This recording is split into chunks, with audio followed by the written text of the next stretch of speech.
వాల్మీకి మహర్షి మొదటి శ్లోకం రాసినారు రామాయణంలోని.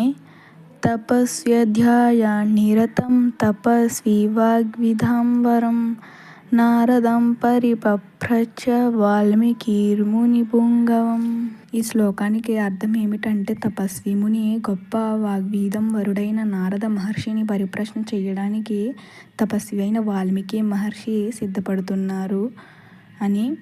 వాల్మీకి మహర్షి నారదుని ఏమడిగారంటే, ఈ లోకంలో ఇప్పుడే ఇక్కడే ఉన్న గుణవంతుడు, వీర్యవంతుడు, ధర్మాత్ముడు, కృతజ్ఞతా భావం కలిగినవాడు, సత్యం పలికేవాడు, దృఢమైన సంకల్పం కలిగినవాడు, చరిత్రము కలిగినవాడు, అన్ని ప్రాణుల మంచి కోరేవాడు, విద్యావంతుడు, సమర్థుడు, ఎన్నిసార్లు చూసినా ఇంకా చూడాలనిపించేంత సౌందర్యం కలిగినవాడు, ధైర్యవంతుడు, క్రోధాన్ని జయించినవాడు, తేజస్సు కలిగినవాడు, ఎదుటివారిలో మంచిని చూసేవాడు, అవసరమైనప్పుడు కోపాన్ని తెచ్చుకోగలిగినవాడు ఉంటే నాకు చెప్పండి అని అడిగారు.